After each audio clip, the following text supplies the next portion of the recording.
Assalamualaikum warahmatullahi wabarakatuh. Alhamdulillahi wassalatu wassalamu ala rasulillah allazi la nabiyya ba'dah amma ba'du. Para penggemar SCTV dan pencinta SCTV yang selalu insyaallah kita semuanya dilindungi, diberkahi dan diridhoi oleh Allah Subhanahu wa taala. Malam hari ini kita akan melanjutkan season yang sebelumnya membahas tentang amanah. Lalu bagaimanakah orang-orang yang tidak amanah, orang-orang yang tidak bisa menjaga amanah yang diberikan oleh Allah Subhanahu wa taala, orang-orang yang tidak bisa menjalankan amanah yang diberikan oleh masyarakat? Maka pada dasarnya intinya mereka yang tidak bisa menjaga amanah itu termasuk ke dalam kategori sebutannya adalah orang-orang munafik. Apakah orang-orang munafik itu tidak ada dasarnya? Apakah orang-orang munafik itu adalah orang-orang yang memang dikatakan sehat? Tidak. Kenapa demikian? Karena Allah Subhanahu wa taala pun menyebutnya orang-orang munafik itu orang-orang yang tidak sehat. Bukan tidak sehat jasmani akalnya, bukan. Tapi orang-orang yang tidak sehat hatinya. Apa kata Allah? Bismillahirrahmanirrahim. Fi qulubihim marad fazadahumullahu marada. Al-ayat. Di dalam hati mereka itu terdapat marad, satu penyakit. Kalau mereka tidak mau bertobat dan tidak mau berubah, fazadahumullahu marada, Allah tambahkan penyakitnya dan bertambah terus bertambah. Munafik adalah orang-orang yang sakit. Sakit dalam pengertian hatinya terdapat penyakit. Apakah orang-orang munafik itu tidak akan ada akibatnya? Allah Subhanahu wa taala juga mengingatkan bagi orang-orang yang tidak mau mengobati penyakit hatinya, yaitu penyakit nifak. Ditegaskan oleh Allah Subhanahu wa taala, innal munafiqina fid darkil asfali minan nar. Sesungguhnya orang-orang munafik kelak nantinya akan berada di dalam api neraka, lapisan yang paling bawah. Nauzubillah, tsumma nauzubillahi min dzalik. Belum lagi kita akan dimintain pertanggungjawaban kita di hadapan Allah Subhanahu wa taala.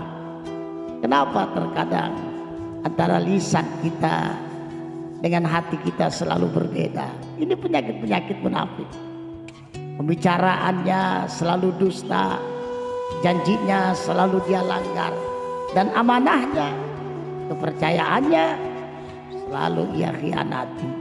Nauzubillah, subhanauzubillahi min dzalik. Tidak akan ada orang-orang munafik yang akhir kehidupannya bahagia. Tidak ada dan tidak akan pernah ada sejarah yang mencatat orang-orang munafik kehidupan di akhirnya akan berakhir dengan kebahagiaan, ketenangan, keharmonisan. Tidak ada. Dan ini berani dijamin. Dan ini adalah firman Allah, yahzarul munafiquna an tunazzala alaihim suratun tunabbihum bima fi qulubihim. Orang munafik hatinya selalu resah dan gelisah. Orang munafik selalu hatinya tidak akan pernah merasakan tenang. Karena jangan sampai apa yang menjadi sifat penyakitnya akan terbongkar di rahasia umum.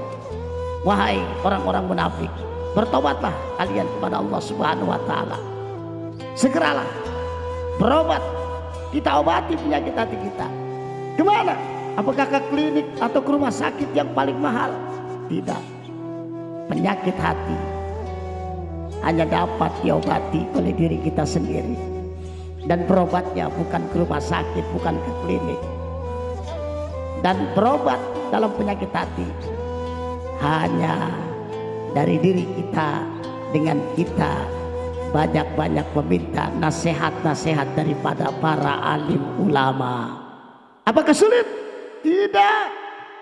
Yuridullahu bikumul yusra wa la yuridu bikumul usra. Allah menginginkan kepada kita adalah kemudahan, dan Allah tidak menginginkan kita kesulitan.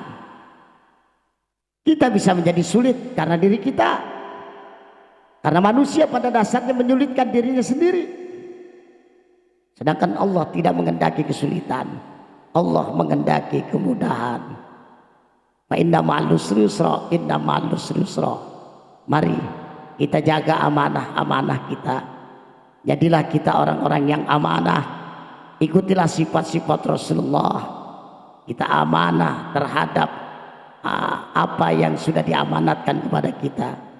Insya Allah apa yang kita jaga di dalam hal amanah, itu yang akan mendekatkan diri kita kepada Allah Subhanahu wa ta'ala. Sehingga orang-orang yang senantiasa menjaga amanahnya, yakin akan berakhir kehidupannya dengan bahagia, aman, dan juga dijaga oleh Allah Subhanahu wa ta'ala. Wassalamualaikum warahmatullahi wabarakatuh.